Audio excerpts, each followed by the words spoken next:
없습니다. 비추, 내돈내산 절대 하지 마세요 라고 하는 옷은 내 돈으로 사기는 몇 번 못 입혀서 아깝지만 반갑습니다. 엄마의 지혜 엄지TV 엄지맘입니다.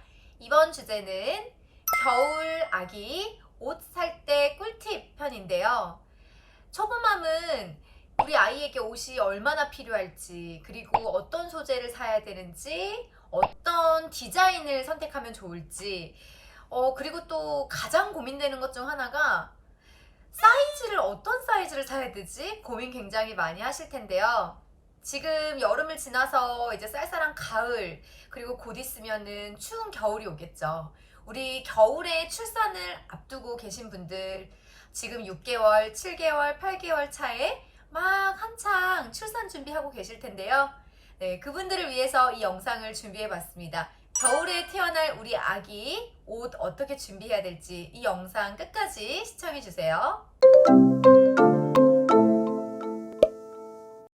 네, 우선 아기가 태어나서 신생아 시기에 입는 옷은요, 베네 저고리입니다.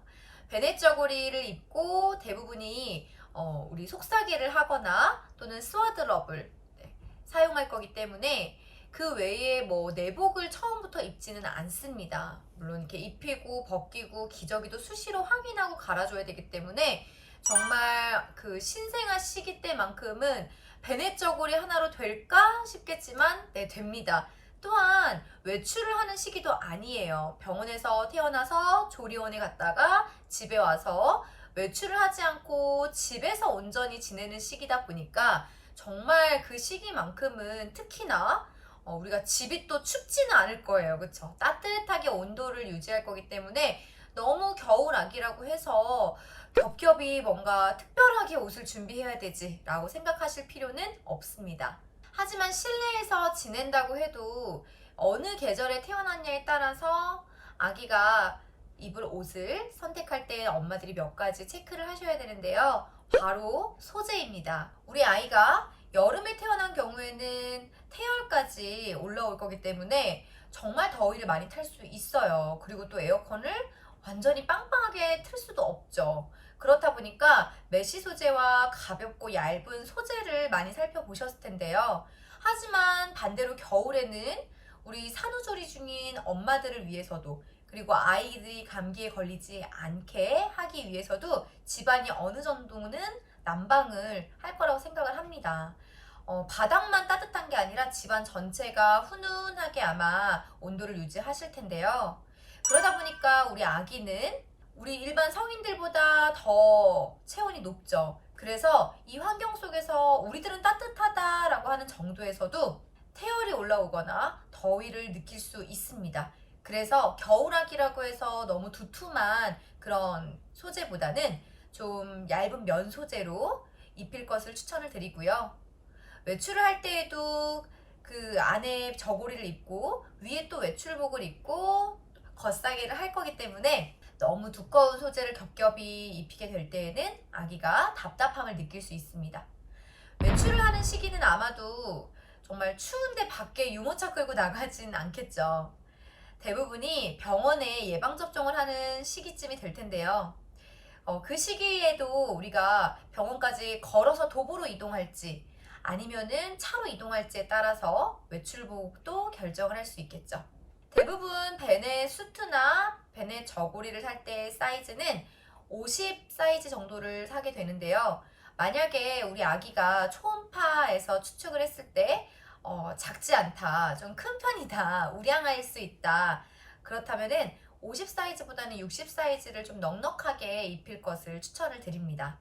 또 베네 저고리와 베네 수트의 60 사이즈를 졸업하고 나면은 이제 70에서 75, 80 사이즈의 내복을 입게 될 텐데요. 선물 받으시는 사이즈들을 보시면 80 사이즈의 내복을 가장 많이 선물을 받으실 거예요. 그리고 실제로 70에서 75 사이즈는 순식간에 훅 하고 지나가는 사이즈라고 보시면 됩니다. 왜냐하면 태어나서 아기가 100일이 되면은 3kg대의 아기가 6kg 이상, 2배 이상 성장을 하기 때문에 실제로 이 70 사이즈는 너무나도 빠르게 얼마 입히지 못하고 지나가는 사이즈이기도 한데요. 딱 맞게 작은 것보다는 저는 좀 넉넉한 사이즈를 입히시고 팔다리가 긴 것은 한 번, 두 번 접혀서 입을 것을 권장드립니다. 엄지맘 같은 경우에는 그래도 첫 아이니까 큰 것보다는 딱 맞게 예쁜 걸 입혀야지 라고 해서 70 사이즈를 샀다가요. 나중에는 아까워서 몇 번 못 입히니까 아까워서 계속 입혔어요. 그래서 7부로 이렇게 짧게 팔다리가 짧은 채로 입혔던 기억이 있습니다. 하지만 겨울 아기들은 보온도 또 중요하기 때문에 100일이 지나서 이렇게 짧아진 걸 입으면 안 되겠죠. 그래서 여러분들이 고민하시고 결정하실 때 베네 저고리나 이런 수트 위주보다는 그땐 자주 빨래도 계속해서 돌릴 거니까요. 내복을 더 많이 구매하실 걸 추천드리고요. 내가 여러 벌을 사놓을 필요가 없습니다. 출산 전의 선물보다도 출산 이후에 선물들이 굉장히 또 많이 들어와요. 그때는 대부분 아기 옷, 정말 내복 많이 선물이 들어올 거기 때문에 내가 너무 많이 준비해 놓지 않아도 되고요. 또 그 시즌이 되어서 내가 조리원에서 배송을 시켜도 충분히 배송 기간이 있기 때문에 여러분들이 출산 전부터 너무 많이 구매하지 말아라 라는 거 말씀드리고 싶습니다. 엄지맘이 가장 후회했던 옷 중에 하나는요, 비추, 내돈내산 절대 하지 마세요 라고 하는 옷은 바로 우주복입니다. 겨울 아기들이다 보니까 잠깐 요 앞에 나가더라도, 병원에 가더라도 뭔가 우주복을 입혀서 나가고 싶죠. 하지만 정말 우주복을 저는 한 5번 정도 입혔던 것 같아요. 그렇다고 안 사자니 또 그 시기만의 귀여운 곰돌이 뿜뿜할 수 있는 시기를 놓치고 싶진 않죠. 그래서 혹시나 이 영상을 보고 계시는 분들 중에 할머니, 할아버지, 이모, 삼촌이 계신다면은 선물을 해주실 걸 추천드리고요. 또한 주변에 선물해주세요 라고 하실 때 이 우주복 선물해주세요 라고 말씀하시면 좋을 것 같아요. 내 돈으로 사기는 몇 번 못 입혀서 아깝지만 남이 사주면 정말 또 요긴하게 사진도 많이 찍고 입힐 수 있는 옷이 바로 우주복입니다. 여러분이 구매하실 때 우주복은 필수는 아니지만 누가 사주면 좋은 육아템이다라고 기억하시면 되겠습니다. 물론 우리 아기의 신체 성장 속도와 아기가 태어났을 때 몇 킬로로 태어났느냐에 따라서도 지금 제가 말씀드렸던 사이즈는 좀 달라질 수 있습니다. 이 영상은 평균적인 사이즈로 여러분들에게 전달을 드린 거고요. 바디 수트나 혹은 베넷 저고리 아래 하의는 저는 올인원으로 된 타이즈를 신겼었어요. 그래서 발까지 유발, 무발 아니고 유발로 발 양말까지 붙어있는 타이즈를 한 번에 신겨서 굉장히 요긴하게 외출할 때에도 잘 입혔었던 기억이 있습니다. 이 영상을 통해서 우리 겨울에 태어날 아기의 옷 결정하시는 데 도움이 되시기를 바라고요. 더 궁금하신 점 혹은 나의 노하우를 공유하고 싶으신 분들은요, 이 아래에 엄지TV 네이버 카페 혹은 댓글 많이 남겨주시기 바라겠습니다. 여러분의 좋아요와 구독 부탁드리고요. 다음에도 좋은 영상으로 또 인사드리도록 하겠습니다. 감사합니다.